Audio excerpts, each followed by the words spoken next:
Let's see. Oh, I got a private message, direct message, from someone that I'll just call D. And this was over on Patreon. And they said, "Hey, Pater, hope all is well. I was wondering if you saw the controversy around the Dragon Age Veilguard character creator, specifically the option for top surgery scars. Assuming you're interested in the game, does that piece of information change your buying decision? How do you generally approach games with extremely progressive views? Do you draw a line somewhere, or do these decisions not really affect game decisions? I'm not looking for any particular answer. I'm genuinely curious. Personally, I'm becoming more and more conflicted about supporting games with this stuff because I feel like I'm sending the wrong message. If I don't buy the game, I could, quote-unquote, vote with my wallet. Just a thought." Yeah, so this is, I mean, such a great topic, and obviously so relevant to us as geeks. I think that in many ways, the more harmful components potentially in games and in entertainment are not the things that are commonly and obviously picked on by, maybe some Christians, like violence or language and stuff like that, but themes. And different worldview things that are being promoted and influencing people potentially in some ways. And so, yeah. So let me go through this. Let me go through this question. I'll probably do a little bit of pausing and stuff as I'm recording to kind of collect my thoughts a little. So first off, I had to look up what top surgery scars are. It's like, I've never heard of that. It's like the top 5 surgery scars. I was like, what in the world? Well, this, as I looked into it, has to do with those who are going through surgical procedures in order to aid their attempt at transitioning from living as a male to living as a female, or vice versa. So breast reduction or breast implant, those kinds of things. And there are commonly scars left that are pretty standard, that you would see on a patient if they were, to take their shirt off.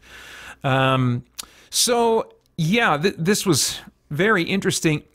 Just on my first reaction was one of a bit of confusion, because my understanding is that for many players, and I've not really been into this as much myself, but many players enjoy creating a version of themselves in the game that is kind of an idealized version. So they try to recreate themselves, but then maybe make some adjustments to themselves that, represent a fantasy version of themselves they'd like to have. The main one probably being more physically fit, just totally ripped and awesome, in addition to all the cool magical stuff your character can do in whatever game you're playing. And so I'm confused about who this is for and why this would even be appealing to those who are going through those kinds of procedures. I think that from what I understand, as I've kind of listened to a few interviews and, some opinion pieces and writing and stuff like that on those who are transitioning, the desire, if not among all of them, among many, maybe even most of them, is that they are able to transition in such a way that they are indistinguishable to other people from those that biologically are the gender that they are attempting to live as. So I would think that the scars left over from these kinds of surgeries would be an unappealing thing, that they would want to be as invisible as possible.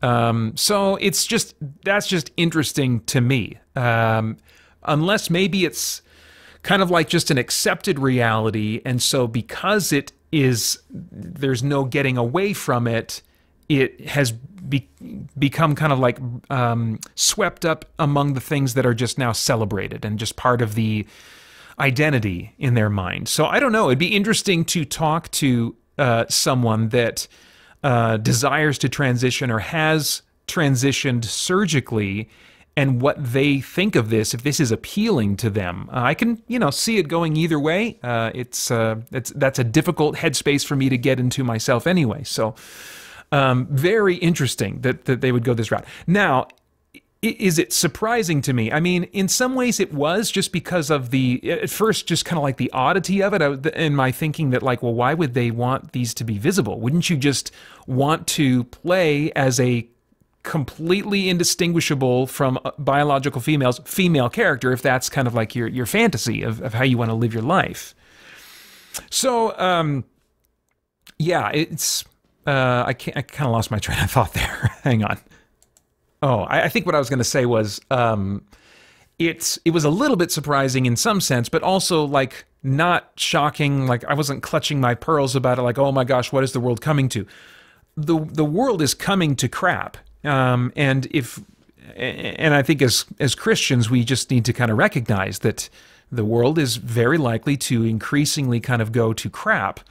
So we need to figure out, okay, how are we going to live as loving representatives of Christ in this increasingly darkening world, rather than being, like, alarmed as though, like, oh wow, I wouldn't have expected this. No, we ought to expect. I've said before that I think within my lifetime, it's very plausible that we will see a movement of people wanting bestiality to be validated, and looking for ways to psychologically evaluate animals and their quote-unquote psychological state so that they can establish sexual consent. I think that that's very plausible within our lifetime, that there will be research and there will be an effort to kind of confirm that, so that people can be legally and in their minds morally justified in pursuing that kind of sexual activity as well. So, I mean, so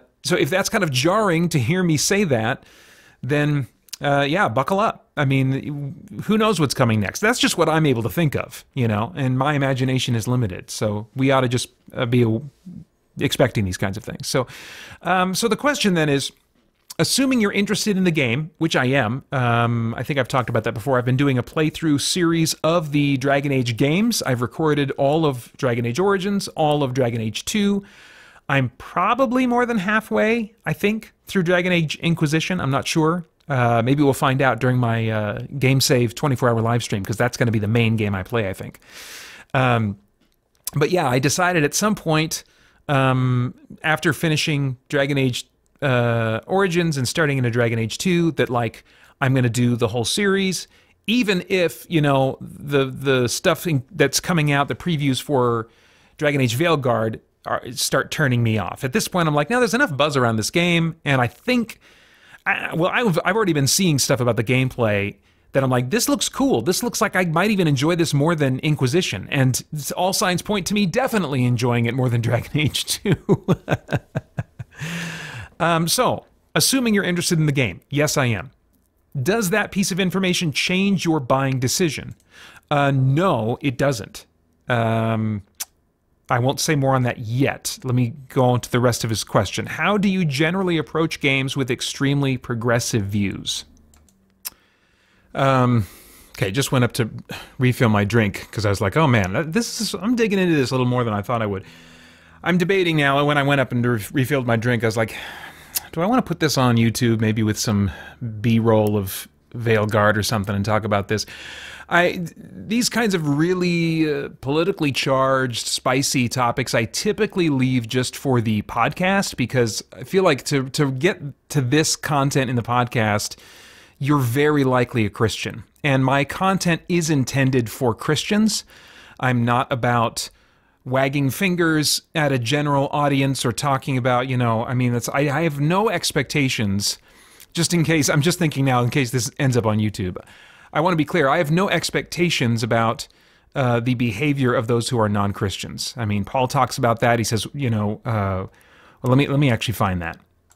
Paul says in 1 Corinthians 5:12, what have I to do with judging outsiders? Is it not those inside the church whom you are to judge?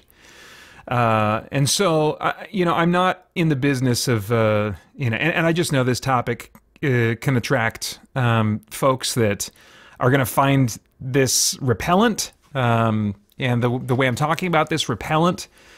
I'm just trying to be as clear as I can and as straightforward as I can to an intended audience of Christians who consider the Bible to be authoritative as it's properly understood in its context. So, having said that, in case this ends up on YouTube, how do you generally approach games with extremely progressive views? Well, the same way I approach, I guess, kind of any entertainment that has some views in it that I find to be non-biblical or counter to biblical teaching. I love, or at least loved in its day, I think some other movies have replaced it, but I loved the Matrix trilogy. Really cool movie, and had some interesting philosophical stuff going on, but also has some broken philosophy in it as well. But I mean, I would talk about the Matrix trilogy every chance I got, and under the right circumstances, also talk about the ways in which it, intentionally or not, points to Jesus, and points to some truths that we as believers can absolutely agree with. And I think that we have the latitude to do that, maybe even the encouragement to do that, from the way Paul approached ministry.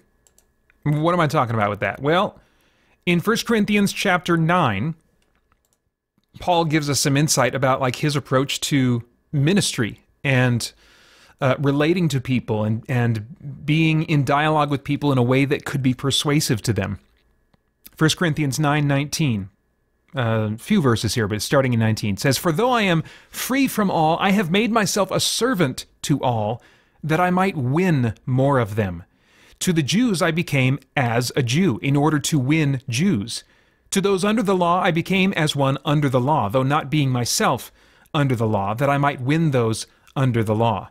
To those outside the law I became as one outside the law, not being outside the law of God, but under the law of Christ, that I might win those outside the law. To the weak I became weak, that I might win the weak. I have become all things to all people, that by all means I might save some. I do it all for the sake of the gospel, that I may share with them in its blessings." Okay, my wife just came home, and so I was talking to her, lost my train of thought again.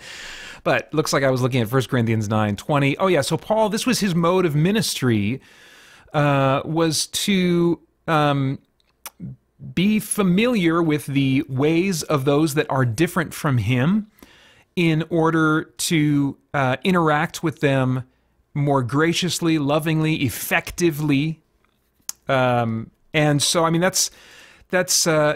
I am into geeky things. So I didn't have to I don't have to force myself to be into geeky stuff in order to get along with geeks. I mean, there are some shades of that where like I'll, in my own life, be able to be conversant at least with someone who's really into MMOs, even though I don't like MMOs at all. But I know a number of things about why people appreciate them, why people enjoy them, and so I can have a conversation and enjoy hearing someone talk about the MMO that they really like. And I can make some comments here and there that will, have me engaging in that conversation, even though that's not what I'm into at all. But Paul, I mean, he was like familiarizing himself with things that were actually, they must have been unbiblical. They must have been unbiblical. Why do I say that? Well, he was a Jew and was like super hardcore into, he was a Pharisee. He was, before he became a believer in Jesus, he was like Mr. I do everything right. And so he would not be kind of like busying himself reading Greek poetry and Greek philosophy. I would find that hard to believe. Now, maybe he did at that time, maybe he didn't. But I think it's almost certainly the case that he was not reading pagan philosophy, pagan poetry and stuff. I think that seems to have come after he became a believer in Jesus. Now, what in the world am I talking about? What do you mean? What do you mean reading pagan philosophy and poetry? Okay, let's jump to Acts 17. This is an example of how Paul became all things to all people. Acts 17, let's see, Paul addresses the Areopagus. So Paul's standing in the midst of the Areopagus. Well, let's go back a little bit. Now, all the Athenians and the foreigners who lived there, in this place that this event takes place, would spend their time in nothing except telling or hearing something new. So he was in this place where people were just talking about things, ideas, events, things like that. So Paul, standing in the midst of the Areopagus, Acts 17:22, said, "Men of Athens, I perceive that in every way you are very religious. So first off, he affirms something about them, even though they're way off the path of truth. He at least observes that they are used to building spiritual practices into their life. And in and of itself, building spiritual practices into your life is not a bad thing. It can be a very good thing, a very good discipline, a very worthwhile discipline. Of course, it depends on what those practices are. But he was at least able to affirm that about them. And he goes on, "For as I passed along and observed the objects of your worship, I found also an altar with this inscription, 'To the unknown God.' What therefore you worship as unknown," he says, "this I proclaim to you. The God who made the world and everything in it, being Lord of heaven and earth, does not live in temples made by man."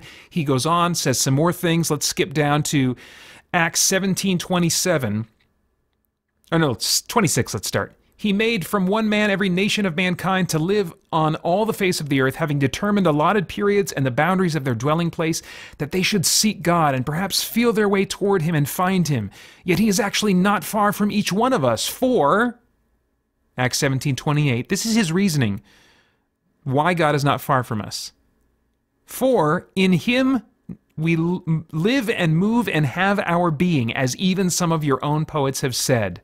For we are indeed his offspring." And those have been determined to be quotations. So in English translations, you will see quotation marks around those two lines. "In him we live and move and have our being," and "for we are indeed his offspring," have been determined by translators and scholars to be quotations of Greek pagan poetry. But those elements of the poetry are true. They were probably surrounded by a bunch of falsehood, but those particular elements were true. And so there are grounds for us as believers to really be nuanced in our thinking. So if I'm, and to not like just wholesale reject any kind of interaction with things that are unbiblical or counter-biblical. So let me go back to Dee's question. How do you generally approach games with extremely progressive views? Well, with as much discernment as I can, trying to determine, okay, what are the themes, what are the ideas? This is what I put in like all of my reviews. I try to touch on this in some way to hopefully encourage the same kind of discernment in everyone who watches or listens to my content. To just be discerning and try to identify what are the themes. Is there any kind of a moral being expressed or a worldview? Is there any kind of support for it? Or how is the argumentation being made for it? How is the attempt at persuading being done? And is there any validity to it, either in the argument itself? How effective might the methods of persuasion be, the points of argumentation be? So, I mean, I just try to, enter into those things discerningly. But maybe what he's getting at is something that comes a little bit later here. Hang on, I gotta answer the door. Someone's ringing the doorbell. Okay, that was really weird. A flower delivery that was for someone with the last name Hansen instead of the last name Franson. Anyway, so yeah, let's go on with Dee's comment. Do you draw a line somewhere, or do these decisions not really affect game decisions? Yeah, a decision like this one to have the top surgery scars wouldn't really affect my gameplay. I wouldn't have any interest in putting those on my character. And it's in character creation.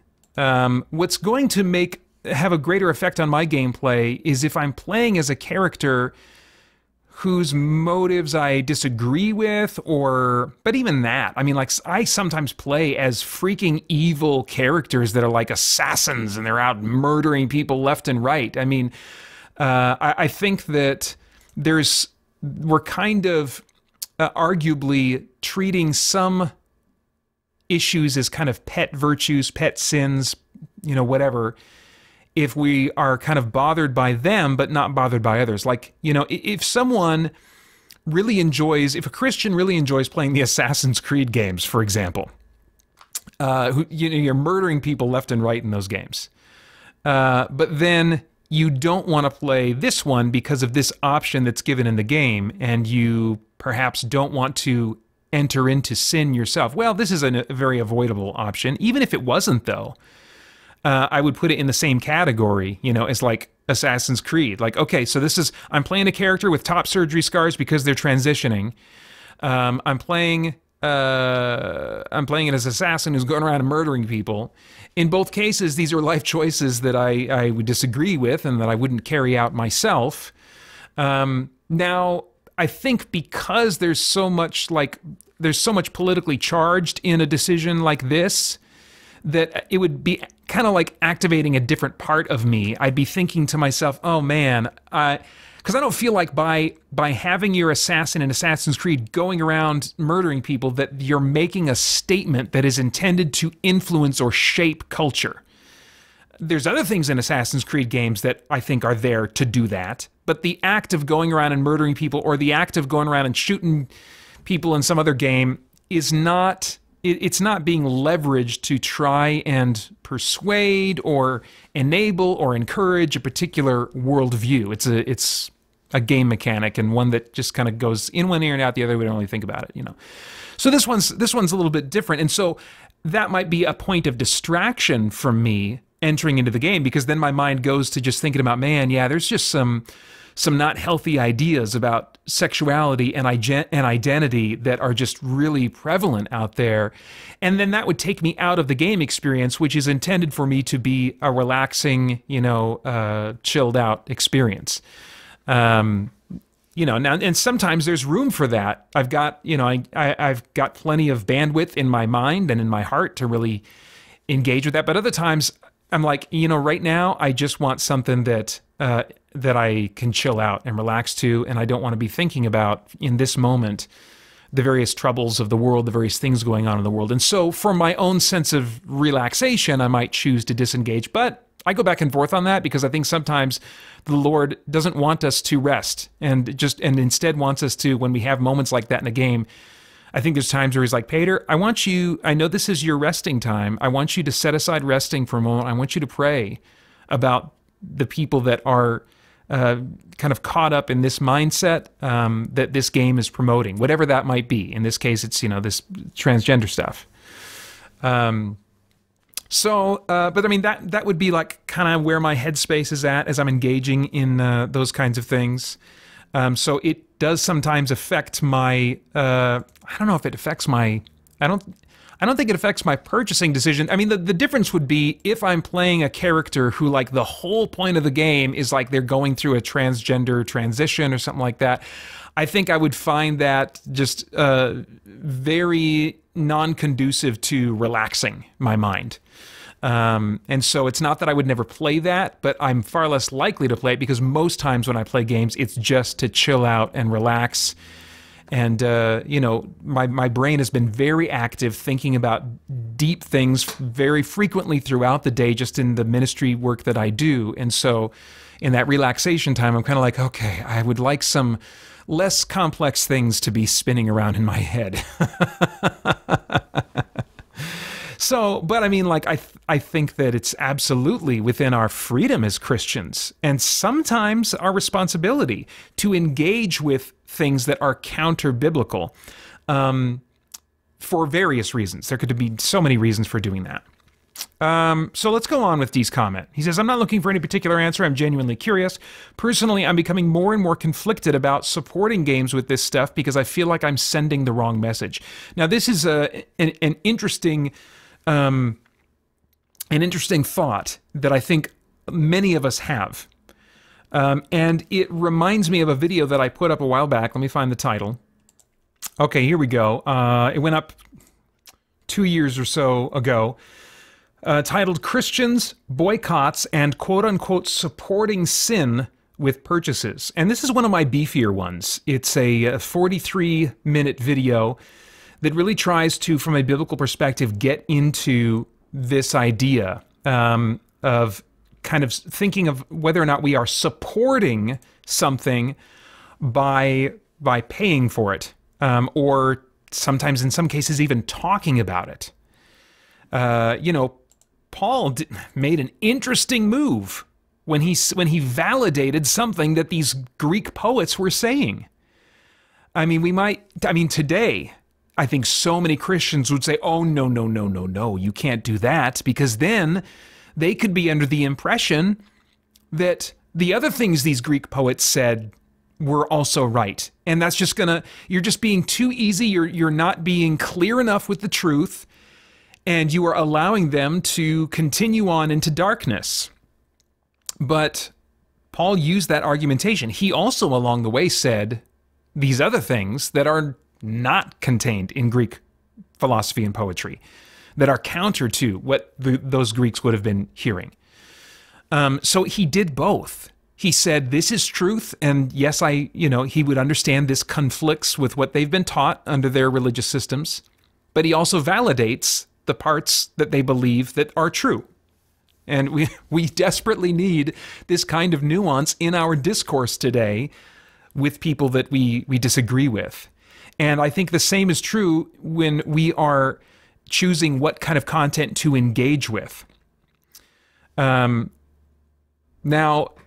was Paul supporting the Greek poets by quoting them? Well, I mean, like, I want to recommend this video that I put up, because it really, the idea of supporting, that is a statement of intent. And intent is different from the mechanical action. And I think so often there's a lot of hyperbole that goes on today.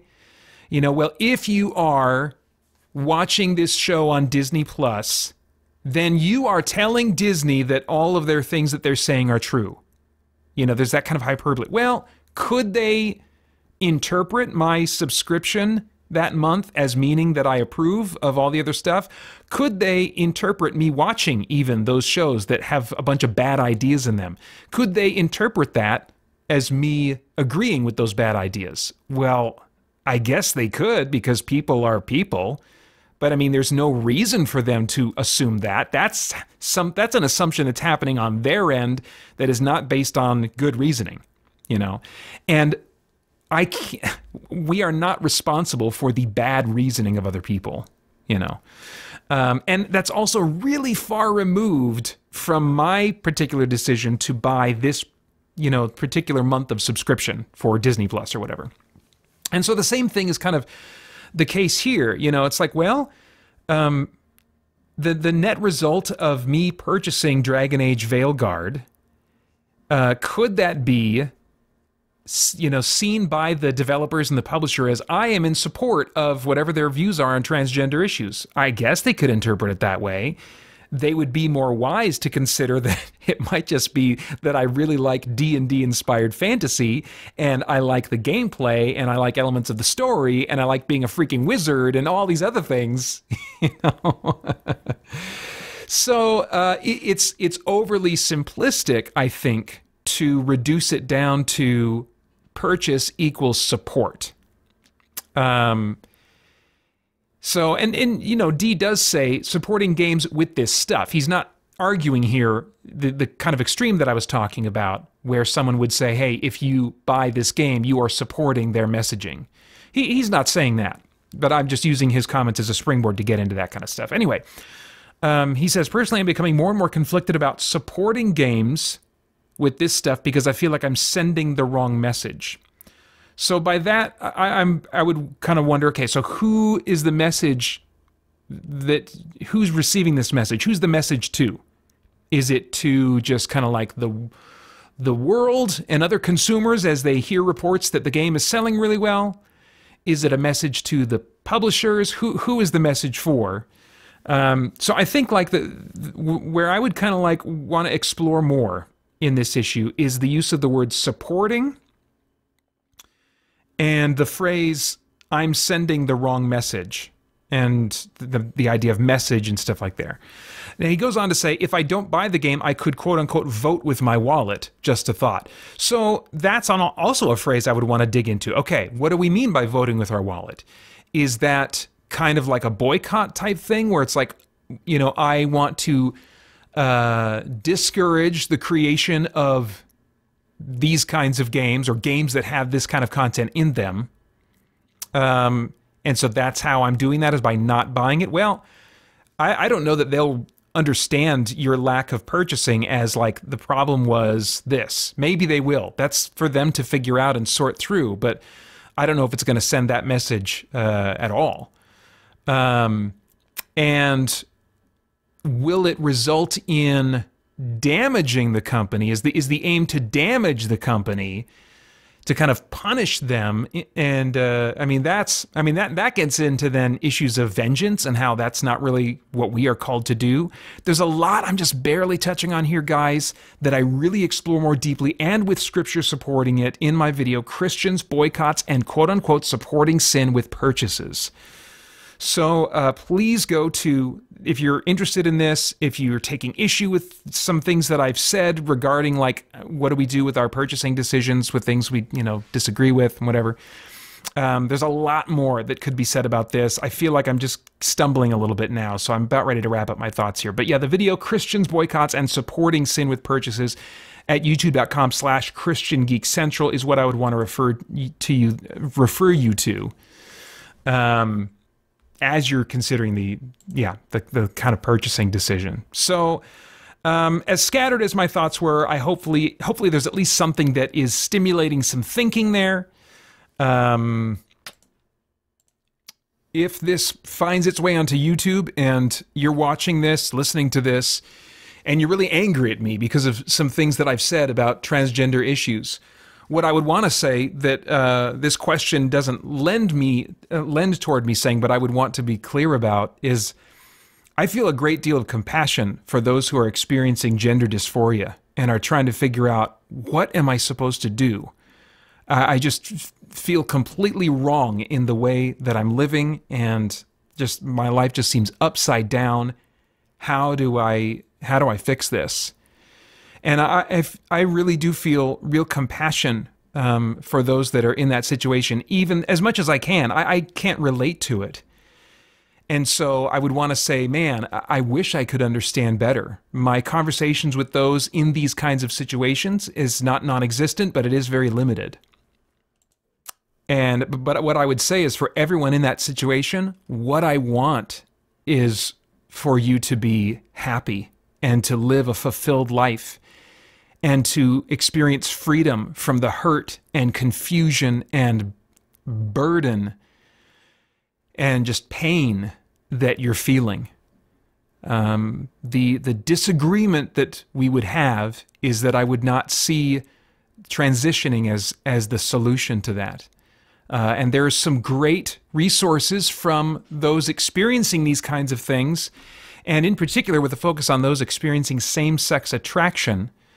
There's an organization I made a video, here I'll plug another video of mine, this one made more recently, about 22 minutes long, livingout.org, a Christian biblical LGBTQ+ resource. I cannot understand from personal experience what is experienced in terms of the heartache among those with gender dysphoria or who are experiencing same-sex attraction. But those who create the content at livingout.org, they can. They are almost exclusively all those who experience same-sex attraction, but they are choosing to live according to the scriptural biblical sexual ethic. And believe it or not, I know you have no reason to believe it coming from me. Believe it or not, they have experienced great fulfillment in life in pursuing that ethic and denying themselves the pull, following through on the pull toward what they naturally feel attracted to doing. They have experienced great richness and fulfillment in life by abstaining from that pull in their hearts. And they found what they would say is a much better identity than the identity offered by pursuing things having to do with gender and sexuality. So I would highly recommend, even if you don't watch my video, checking out livingout.org. I am humbled and inspired by their podcast. Even though I don't have the same struggles as them, I have different struggles. I have other kinds of sexually related struggles and things that are wrong with me. And I find their content absolutely inspiring and humbling, and it's like, man, I'm nowhere near living for Christ like these guys are. This is fantastic stuff. And so I highly recommend checking out livingout.org, and if you want, you can check out my video, which serves as a sort of introduction to them if you want first, livingout.org, a Christian biblical LGBTQ+ resource. But yes, wow, what a meaty topic, D. And I apologize again that I missed putting it in last week's show as I intended, but I'm so glad that I had the chance to talk about it now. And hopefully good, gracious thinking and conversation can result from what I've shared here.